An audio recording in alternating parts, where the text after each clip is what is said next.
Hello everybody, in today's episode we're going to be starting the part 2 of my Macintosh Plus restoration project. Now, as you guys know, if you've watched part 1, which is the last episode on my channel, there will be a link in the description, so go check that out first before you watch this one. I repaired the logic board in my Macintosh, or analog board in my Macintosh Plus, and that was causing the screen to not stay on. So, like, it would be off until I, like, slapped aside. It turns out there were some broken contacts or traces or something. Basically, there were broken connections between one half of the board, and it wasn't working correctly. So anyway, in today's episode, we're going to be cleaning this thing up more, and we're going to be getting a mouse and a working floppy drive for it, hopefully, by the end of the episode. So, anyway, with that said, thanks for watching, and alright, so the first thing I'm going to do is go ahead and flip the machine on its face. I'm going to remove the 4 screws in the back so I can get into the computer, and this is very simple. It does, however, require a really long Torx driver, T15 driver, because the screws in the handle are really deep in. I'm guessing this is one of Apple's security measures to keep people out of their computer. Then after that, once I get the back case off, I'm going to loosen up the ground screw, and I'm going to hook in a wire to that. This is so I can discharge the CRT, and essentially what I'm going to do is connect that to a screwdriver, and then I'm going to stick the screwdriver underneath the anode cup here on the tube, and basically short the tube to ground, and hope that it discharges, which it should. Then what I'm going to do is remove the anode cable from the computer, and I'm going to put it against the metal chassis of the machine to make sure that it's discharged entirely. And then I'll do the same thing for the CRT to make sure it's also discharged. Then I'll go ahead and unplug the cables to the motherboard and pull that out of the system. This is fairly easy, as the motherboard is mounted in the track on the system. Next, I'll start removing the screw that holds the ground in place for the chassis of the system, the second connector. And then I'll continue to remove the logic board screws and disconnect the CRT from the analog board. I'll go ahead and undo the ground, which is also hooked up to the analog board, and then I'll continue to pull the board out of the system. There's one less connector I had to undo to get the board out, and there's the analog board out of the system. Next, I'll go ahead and undo the floppy drive connector, or floppy drive, the floppy drive bracket. This is fairly simple. It only holds the floppy drive. And then finally, I'll continue to remove all the 4 screws for the cathode ray tube, which you want to be very careful with, because if you break it, it will remove the vacuum from it and make it unfunctional, obviously. Or non-functional, whatever the correct term is. And I'll go ahead and lift that out. This is probably where the computer gets most of its weight from, for sure, because it's such thick glass. And I'll move the remains of the case out of the way so that I don't break it. And then finally, I'll go ahead and undo the chassis from the front of the computer, and with those 5 screws removed, it should be ready to go.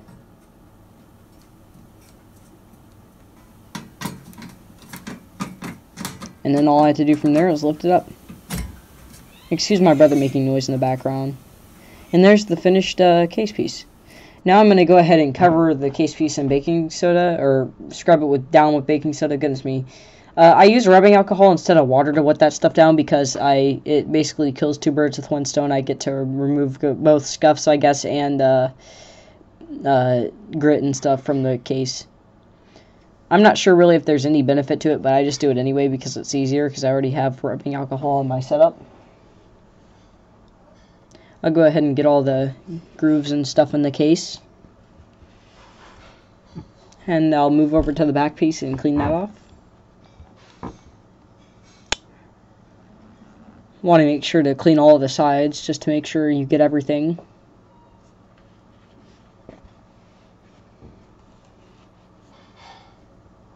And I'll clean out the other various areas of the computer that have crap in them. Excuse that subtitle, that was from the previous recording, but yeah, basically these are the pieces that need to be washed. The reason that was there, though, is because when I previously recorded the narrations for this video, it cut out there, so yeah, sorry. Anyway, I'm going to go ahead and hose these pieces down to remove the residual baking soda dust, or, you know, that stuff, the baking soda. I also do this to remove the dust from the inside of the computer and outside, I guess. It's a very effective way at removing all the grit and stuff. So yeah, that's why I clean the inside too.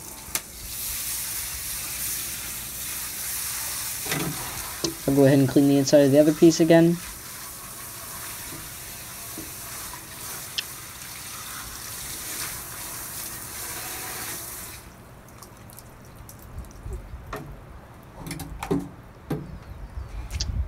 I'll shake out the residual water, and here is the front case piece right here. Looks pretty nice. Nice and clean. And here's the back piece. Also just as clean. Alright, so I brought the pieces back into my kitchen, and basically what I'm going to do now is simply wipe off the most of the water with a paper towel just to clean up the machines a little bit. There will still be some water remaining, but that is not a big deal. That will dry up in just over time. After cleaning, or after wiping off the water, I probably let them sit in my kitchen for another hour while they were drying, just to get all the remaining water out. So yeah, I'm just going to try to clean as many surfaces as I can reach with my paper towel. Also, I didn't show it on camera, but I did kind of shake these over the sink a bit to get as much water as I can out of the screw holes.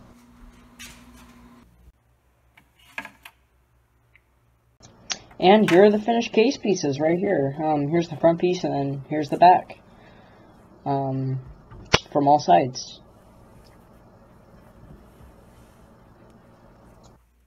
While the parts were drying, I decided I would start to clean up the cathode ray tube of the system. This is basically the screen. Now, you want to be careful with this because it does contain a vacuum and is very high voltage. However, as you saw earlier in the video, I did discharge it, so there should be no problem here.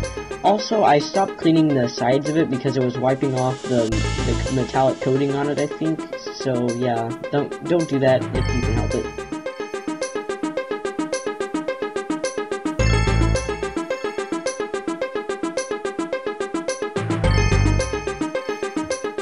Alright, so now that the parts have dried, I will proceed to reassemble the machine.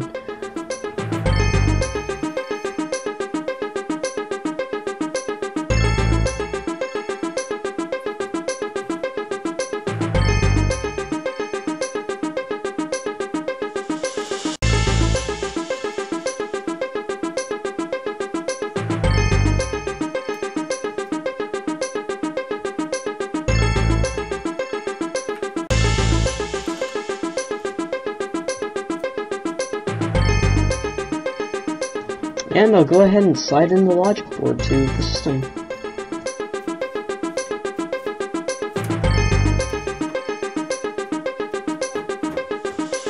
Alright, now that the computer is back together, I'm going to go ahead and plug it in and test it out. And we'll see if it works.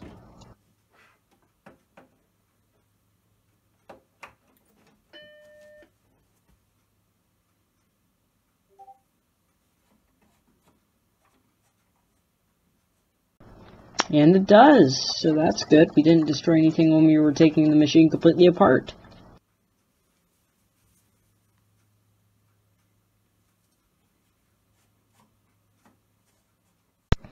The brightness also appears to work just fine, which is also good.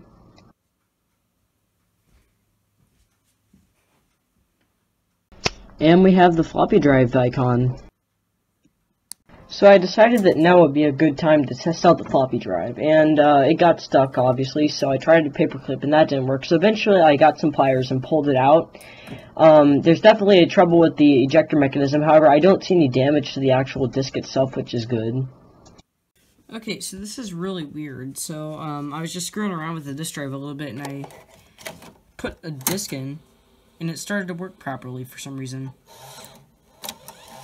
It properly ejects and everything now. Look at this.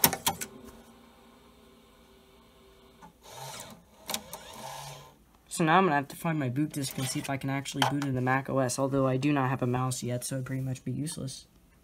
But still, it's that means I have one less thing I need to buy. Alright, so it's been overnight, and I've moved the machine around a little bit, and it still seems to be working the same as it did last night. Again, I'm not sure about if the or the eject sound is correct, because it kind of sounds like it revs up a bit too much towards the end. Here, I'll let you take a listen. However, the disc reading doesn't sound terrible. I mean, obviously, it's still looking for a boot sector, so it's not gonna. You're not gonna hear the head moving around too much. Oh. Okay, that doesn't sound good. Thank goodness this isn't a good disc.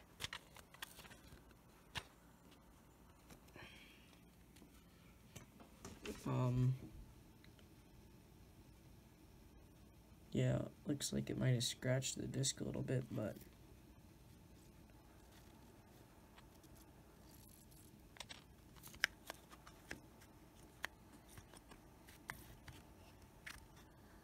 yeah, that doesn't sound good at all.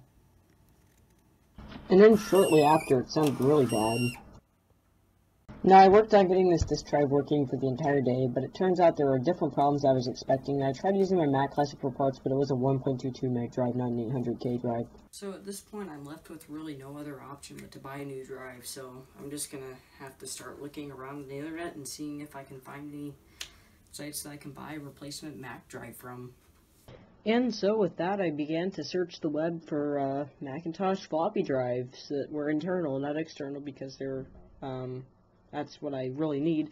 I found a few sites, but it turns out the only one that actually was easy to navigate was out of stock. I checked eBay, and theirs was way out of my budget, and they only had one. Then I came across another website which only sold, like, full systems, which I didn't need. I needed the parts. And then I finally came across another site that turned out to be for more modern Mac products, which is not what I want either.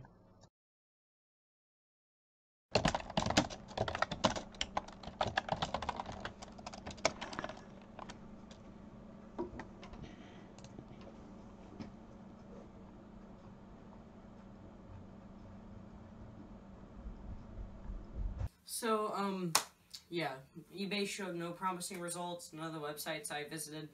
There's one that I might try, but their ordering system was a little bit complicated, but I think it might work. I don't know, but anyway, I'm going to link all the sites that I visited that are relevant to Mac, retro Mac parts in the description, because they're all great. It's just that a few of them are out of stock on the parts I needed, and if you're looking for certain parts, it might not be that exact same part that I needed, so... I'm going to link all the websites that I visited to look for parts or purchase parts in the description of this video. And with that said, I do have some good news, and that's that my some of my other parts shipped, including the boot disc and the mouse. So those should be here within the next week, which is good. So I guess we'll get back to the video. So the next thing I was going to work on was taking care of the rust on the chassis of the system. So the first thing I went ahead and did was disassembled the system.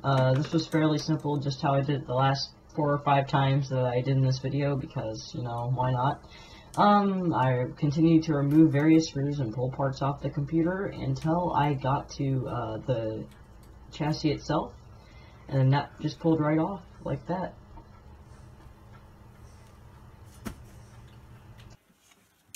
Alright, so... oh, I forgot about the analog board screw down here. So this is the front of the Mac. With the CRT and everything still in. I'm leaving the tube in because I don't need to take the tube out for anything. But yeah, the screws seem a little bit loose as it's kind of, you can hear it flopping around in there. But yeah, this tube is definitely where about 90% of this machine's weight comes from, for sure. Okay, so, excuse my brother making noise in the background again, but this is the, chassis that, the motherboard and the floppy drive and stuff like that mount into. Basically, this sits in the front case of the machine like this. And there is a ton of rust on this. That's why I took it out, because I'm going to try to remove that if I can. I mean, you can see it all over here. This is where the, floppy drive, bracket assembly would mount onto, like this, sort of. And this isn't where the rust is mainly causing issues. Where that is mainly on the drive mounts, or the disk, or the motherboard slide-in. As you can see, there's rust all along the edge here on the inside. And it's even worse over here. You can even see some even more corrosion. I'm guessing at some point what probably caused all this, because if you look, it's really all in the same area, because there's rust in some parts of the drive too.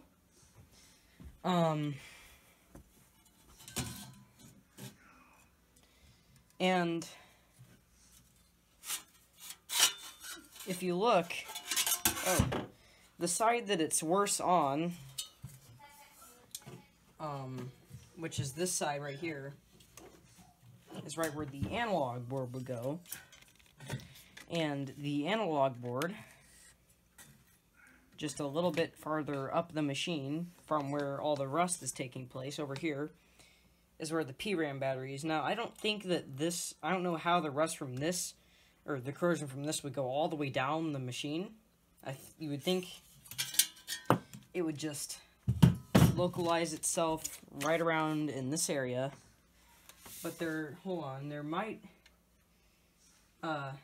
be some other thing in this machine that causes corrosion. Because if you look too, on the main logic board, there's even more corrosion on this bracket, which I'm probably not going to be able to fix, unfortunately, and even on some of the connectors. Now, from what I've seen a lot of Mac Pluses that have the same sort of problem with them. My other compact Mac doesn't have this, but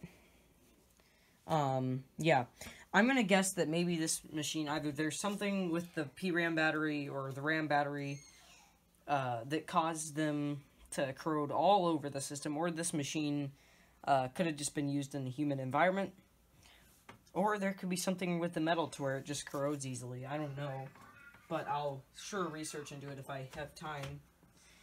But yeah, there isn't any rust on this bracket though, so that's good. Because I'm not sure how easy those are to find. But what I'm going to try to do is get a wire brush of some kind and just brush this piece off, maybe put some vinegar on it. And see you guys then. Okay, so I began with the wire brush scraping off, or trying to scrape off a bit of rust on a less rusty spot in the system, but eventually I decided if it was going to work best, it was going to work best on a really rusty area in the system. So I flipped it over and started scraping at the rust at the slots where the motherboards were supposed to slide into, which was so rusty that the motherboard would barely even go into there without a lot of force. And it worked really well, as seen here. Holy crap. Okay, so guys, this is after just like a few seconds of sanding down this surface right here, which is, I don't even think that's the rustiest of all the surfaces. And if you look here, this one clearly does look like it might have some battery acid, which is where I got the PRAM battery idea. But I was sanding down this surface with the wire brush for just a few seconds, and look at all the rust stuff, or rust particles that it left on my desk. Yeah, this thing surely needs to be cleaned. Just for anybody's oddly satisfaction needs, or satisfaction, I guess you could say.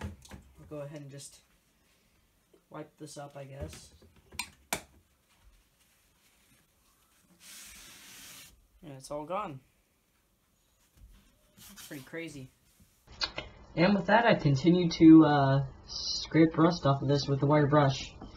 And eventually, I got most of it off. But yeah, here's just a quick time lapse of me doing so. Alright, so I switched cameras, guys, because, oh my god, all my freaking cans are falling off my desk that I need to take out through recycling.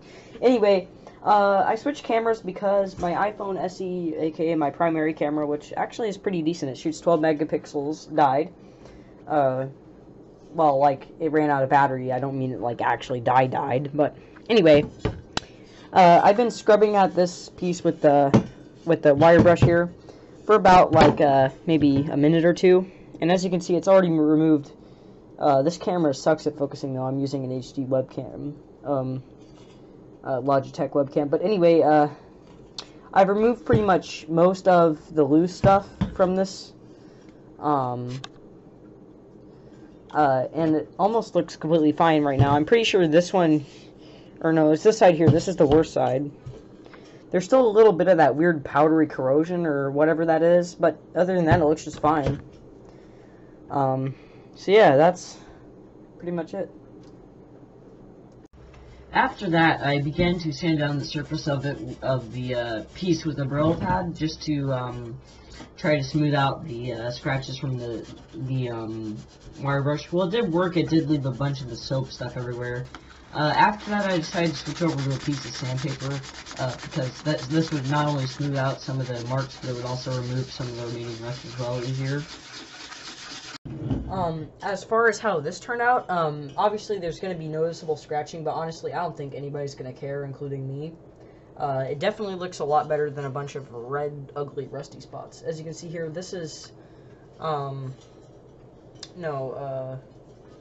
yeah, this is the worst side of the two, and as you can see, it looks almost brand new, and it was really rusty before. So the combination of, goodness me, I can't angle this correctly. That's right. The combination of, where did I put it? Crap. The wire brush was down in my seat for some reason. And, the 30 grit sandpaper and a little bit of Brillo pad. I didn't use the Brillo pad too much because I'm not sure if you saw, but it left the soap powder all over and it's still on my hands and it's greasy and gross. But anyway, yeah, it definitely cleaned up really well. There are still a few occasional rust spots where it was really deep down, but honestly, this isn't a problem at all. The condition of this piece definitely improved a good 90%, so I'm pretty happy. I didn't think I was even going to get that much rust off. So, anyway, I guess we'll move on to the next project, and that's, I don't even know at this point. I think I might look at the keyboard a bit and clean that up a bit, but, I've cleaned that up before in the past, so it's not going to be as dirty. So, yeah, I guess I'll see you guys in a bit then, after this. Alright, so it's been,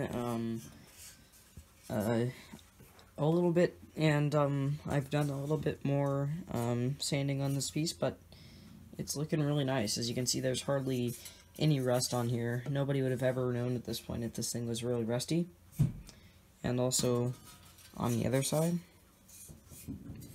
there's still a little bit right here and a little right there, but it looks almost completely fine. On the inside, it looks great too, except there's a little bit right there I might work on, but that's not important. And it looks great over here too. There's more rust on the inside because that's hard to get to with the other tools besides the steel brush, but works fine. And yeah, that's pretty much it. So I guess I'll clean up a bit more of this, and I'll see you guys then. Alright, so, today something actually came in the mail. I'm pretty sure this is the mouse, but, we'll go ahead and figure out. If so, then I'm gonna have to reassemble the system and, test it out to make sure it works. The seller said it was tested and working, but it's always good to double check. None of the other stuff, however, has showed up yet, so that should show up soon. Yep, sure enough, I think this is the mouse. It's got packing peanuts, so we'll lift it out. Doesn't seem to be anything else in there.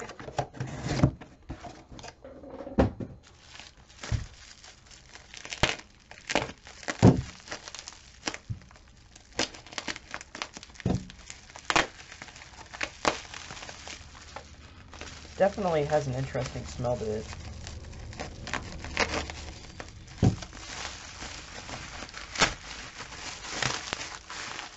Yep, that's the mouse.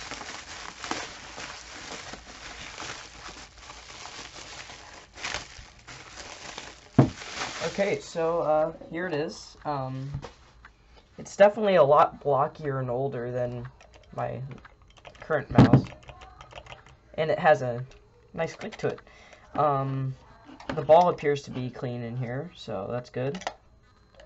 And I guess we'll go ahead and reassemble the system to where we can test this out. If I can figure out how to get this back on. It appears it has a special way it goes in there. Or here we go.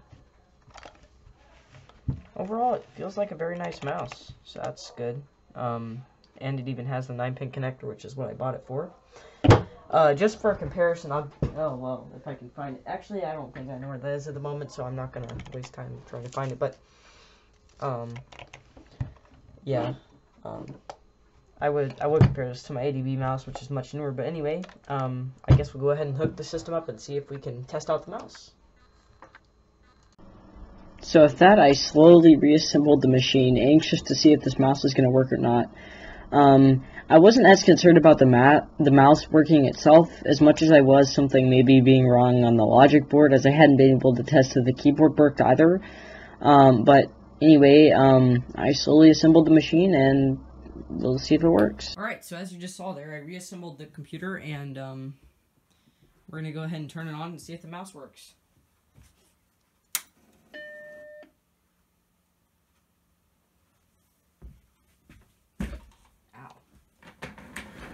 Okay, nothing's exploded yet, which is good, I guess.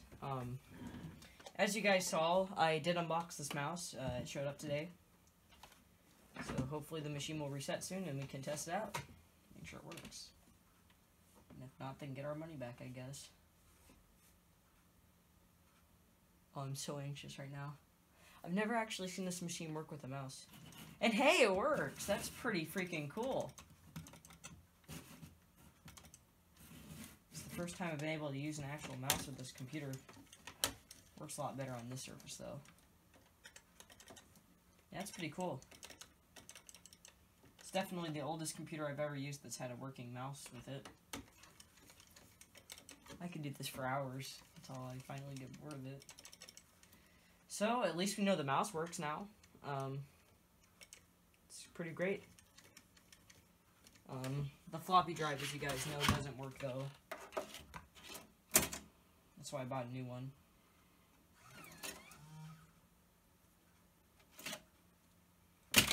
If I can actually boot into System 6 on this, though, that's going to be so awesome. As you guys know, I do have a... Sorry about my brother making noise again. That kid won't shut up. Anyway, I did order the floppy disk. That will probably show up tomorrow or the next day after tomorrow. And then hopefully the floppy disk drive will come within the next week or two. But I have to say, I'm pretty impressed. I'm glad I don't have to just stare at the mouse sitting there in the top of the screen. I can actually use it, and it works just fine. So yeah. With that, I guess, we might, because this mouse is actually in relatively good condition, except for the fact that it has something engraved in the side. But that doesn't matter. Sticker's still intact. I might clean the ball a bit. That's the only thing that's dirty, as well as a few bits of grit that I just put in there by rubbing it on that dirty surface. The keyboard doesn't, as you can tell, needs a bit of restoration, but I already did this in an earlier video, so I might come back and remove a few scuffs that has appeared since then, as I try to keep everything clean. There are a few melted marks, it looks like, in here, but other than that, it works just fine. Obviously, I can't test the middle button yet, because I don't have any software that would use that currently until I get the mouse, or the floppy disk and floppy disk drive. So, that's pretty much it. I guess I'll see you guys when I start restoring this keyboard. However, before I was able to get to restoring the keyboard, which I put off for an entire day, the mail showed up the next day, and it turns out this had a lot of stuff for me in it. So, I'll go ahead and pull that out. I almost missed all of it, too, because I got one big box out that wasn't for me, and then I thought nothing else came, but then I looked in, and there were several envelopes here, so that's good. Okay, so I'm kind of irritated right now, because I unboxed both of these parts that showed up today for the Macintosh Plus, and it turns out my camera wasn't even filming, so yay, very happy about that one. Anyway, what showed up today was the boot disc and the gear. Yesterday I got the mouse, if you don't remember. it should be in the video, like the last clip before this one, but anyway, I got these two packages. This one is from RescueMyClassicMac.com, I'm pretty sure. There will be a link to both of these items in the description if you need them for your Macintosh machine. Basically, this guy sells, like, software for old Macs and stuff. This is the gear. I forget what company this is made by, but I'll put the eBay page in the description. So I already cut all these open and opened them up. So unfortunately I can't show you my initial reactions or anything because, the freaking camera stopped. So, anyway, this is the gear here. It's made by Vesperworks, that's what it was. They have a really nice little case here, and then it's wrapped in some kind of plastic. And here's the 3D printed gear. I'll give a close-up of this later, but it's very, very high resolution. It's really impressive. But yeah, that's this. It was like 10 bucks maybe, I think. So, not too bad. Especially considered it's a 3D printed part, which definitely aren't the cheapest thing in the world. Go ahead and set that back there. Now, unfortunately, as you know, I just had to buy a new drive, so I'm guessing they would have probably already had one of these in the new drive. So I do have an ejector mechanism from one of my from one of my original drives that I'm going to put this in, and it works almost completely fine, but I'm going to replace this in anyway, so I'll have a perfectly functioning ejection system for a floppy drive down the road if I need it. This here is the boot disc from Rescue My Classic Mac. This is like $13, I think, including shipping. $10 without shipping, and it comes in this nice little case. I believe this is System 6.0.8. But yeah, it just kind of opens like that once you cut it. I'll go ahead and toss that off to the side. It's just a few pieces of cardboard, nothing too special. And here it is. This is the system disc. I do actually already have, I think, a disc from this person, but it doesn't work because I scratched it. But yeah, it's pretty nice. So, that's what came in the mail today for this project. Alright, so a lot's happened recently, so, well, just not much, actually, but, anyway, first of all, as I mentioned in the last clip where it showed me unboxing, this disc and the gear, which I don't have the box for at the moment in my reach, I mentioned that I would show you a close-up of the gear, which I'm actually probably not going to do because I mindlessly put it into my Mac disk drive, the one I'm going to use the ejector mechanism as a spare, and super glued the plate back on the ejector mechanism because the tab was broken. I'm not too worried about it if I need to get it out and if I need it out enough. It's metal on plastic, so it should probably just prior it up. If not, I honestly don't care. I don't know if I'll ever use it again.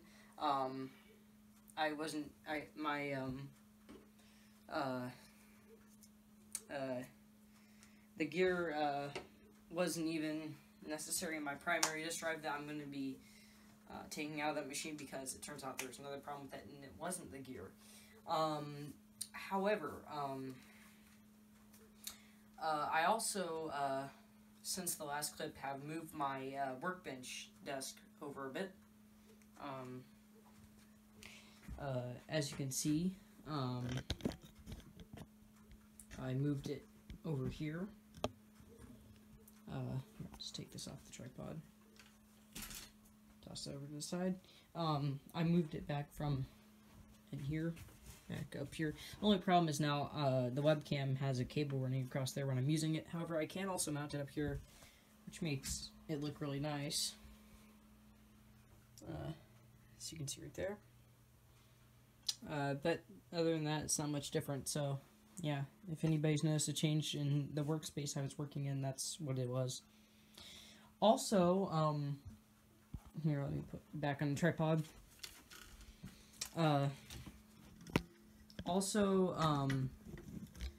Some more news since the last clip, and that's that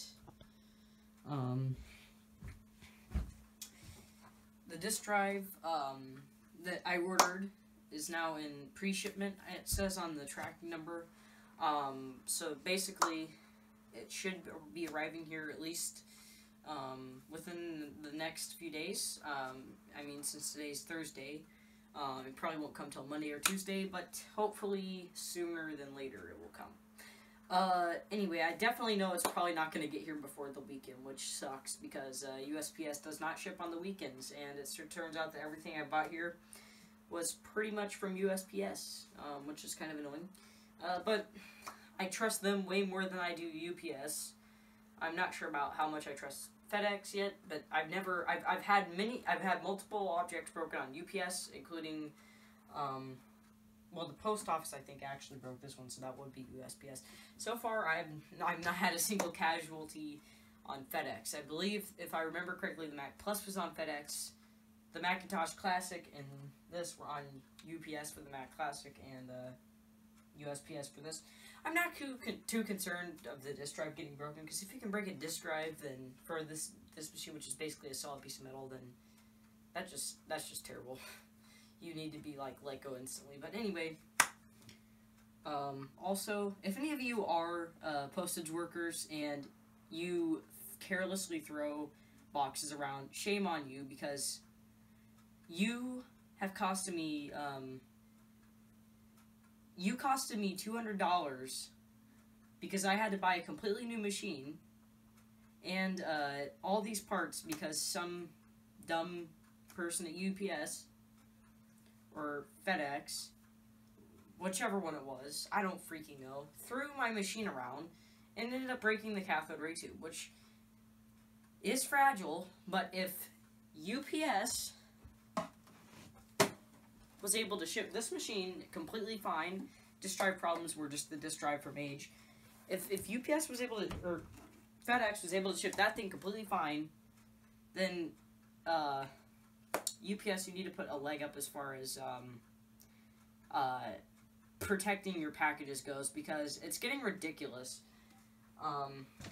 Instances like this and the Macintosh Classic should never happen if people actually cared about other people's money and or future possessions in a way, because stupids like this do end up costing me money.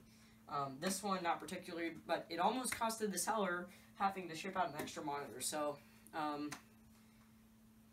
thanks, postage services.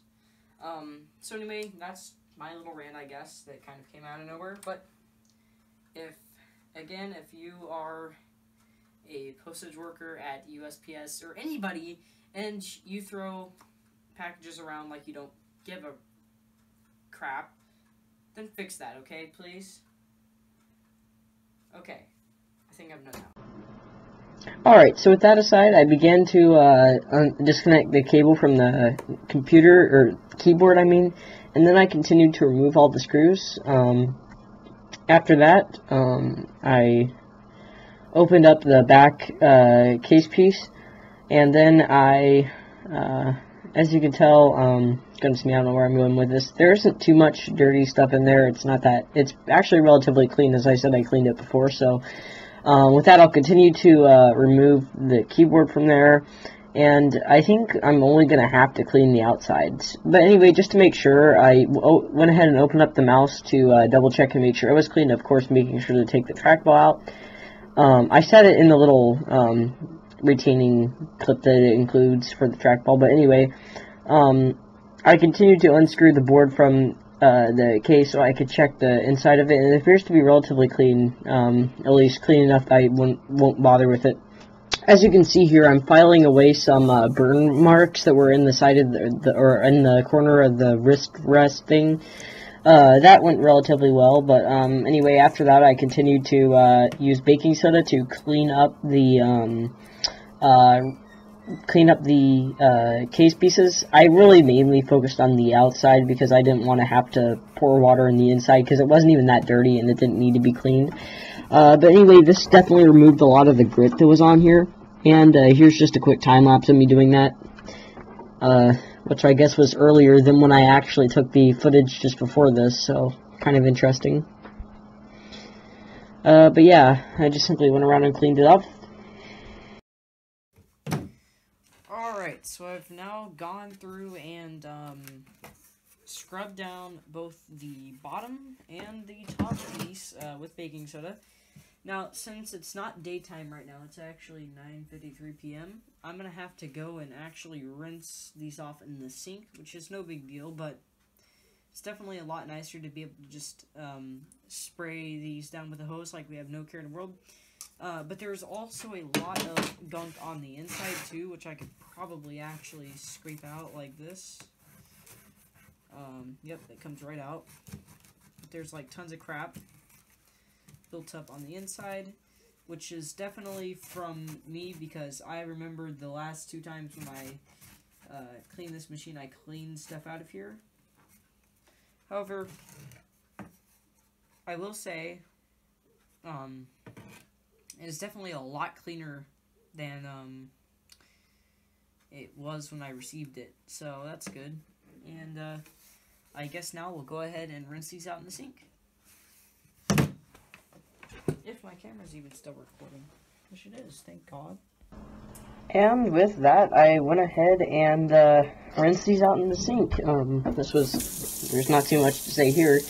I just kind of rinsed the baking soda off over the sink, and yeah, that's pretty much it. I did that for both pieces, and I let them air dry like you saw earlier in the episode. Alright, so as you can see here, I have the dried out case pieces. It's the next day, so they've been able to dry overnight. I also put the towel back on my desk, because why not? It helps prevent scratch. If any of you are wondering why this has been down here, if it's not obvious enough, it's there to prevent scratches on the plastic and stuff on these old machines. Also, we have the keyboard itself. It's basically just comes out of the case. This is the whole thing. As you can see here is the telephone style jack that the cable plugs into. Pretty sure it's this side. It doesn't really matter though. I don't think. But anyway. Yeah, it shouldn't matter. But yeah, that's what that is. And then that plugs into the front of the motherboard. There's a piece of paper towel here for some reason. Probably from the last time I cleaned this. On the back, it's very simple. You just have a circuit board with the Apple Computer's old logo, which is really cool. And you have the old Macintosh logo, too, which is also neat. Here's the Apple one. And some kind of number. Essentially, this is just a standard Apple mechanical keyboard. It almost sounds better out of the case than in it, because the sound travels differently, I guess. I mean, definitely not the best feeling keyboard, but it does have a very unique sound to it. So, anyway, with that, I'll go ahead and put it back together. Alright, so I proceeded to put the keyboard back in the case, and I proceeded to install all 6 screws, and then I went ahead and flipped the case, or the keyboard over, and plugged in the cable back into it. And here's the finished keyboard and mouse. As you know, the mouse I didn't really do much with. I basically just took it apart to check and make sure that it wasn't dirty on the inside, which I like to clean anyway, because why not? And the keyboard looks definitely a little bit better. The only problem is this key is missing. Now, I've pretty much come to the conclusion, I think, that this machine was used in some kind of school or workplace, because most likely a school, because as you know, in schools kids like to mess around with stuff, and some kid probably broke this off, and that probably explains also why the Kensington lock was on the machine, which most definitely means that unless somebody's like afraid that somebody's going to steal it from their home, that this machine was definitely used in some kind of computer lab or workplace of some kind. So that's kind of neat in my opinion. But anyway, yeah, that's pretty much it. And before we end the episode, I'd like to go ahead and show you how the machine turned out, from part 2 at least. It still works, and as you can see, it also does still give you a floppy disk when you boot it up. Although the disk drive still hasn't been put in, as I haven't received that yet. That'll be in part 3. One more quick fix I'd like to do before I end off the episode is go ahead and remove the cracked and broken programmer's reset and interrupt buttons. I'll probably replace these eventually, but right now they're not useful at all. However, to be honest, you can actually see how much this machine needs to be retrobrighted, even though I probably won't, as I like the original look of it a lot more. So, yeah, those came off rather easily, and here's what they look like. See, they're just a bunch of pieces of plastic. There should be buttons in there too, but those are missing. So yeah, that's pretty much it for the Macintosh. Also, after removing those programmers and reset buttons, I noticed that there's a lot. You can definitely see the original color down here below them. I'll probably end up putting them back on because this looks a lot better. It looked a lot better with them on than this does, in my opinion. So, yeah. Anyway, I have to say the system turned out really nice. Also, those lines are not actually visible in real life. That's just the refresh rate of the tube, the picture tube, and my camera not syncing. But yeah, that's pretty much it. Alright, so if you watch this video all the way through, that is really impressive because this has to be probably the longest video I've ever posted on this channel. It's insanity. I'm sorry it got this long. I was originally planning on throwing the disk drive in here too, but I figured that this video is already like 50 minutes long at minimum, and I figured that most people might not even watch this far, so I figured I would go ahead and do a third part to this video. I'm sorry that this video was so long, but I kind of have no other choice. Also, however, there are just a few quick things that I want to talk about before we end off the episode. The first thing, my Apple Watch is beeping at me, is that the disk drive should be coming soon, so you should be seeing a part 2 or part 3 in not too long. Also, yeah, anyway, I was also thinking of including, like, just an overview of the system in that third part, but also something else I want to mention is that if I haven't already, all the links for all the parts that I purchased, besides the mouse, which was just a buy it now listing, it's probably not up anymore, I probably bought the only one they had. I won't leave that in the description, but you can find that easily just by searching Mac mouse or Mac 9-pin mouse. I might leave the general search that I did in the description URL for that, if you know what I mean. But anyway, all the links will be in the description for the gear and the floppy drive and the boot discs from RescueMyClassicMac.com. Another thing I want to mention is I'm thinking of starting a Patreon page for this YouTube channel. Now, I'll have to check all the legalities about it, but I do think I want to do something like that because this is starting to get really expensive. All this technology is definitely not cheap,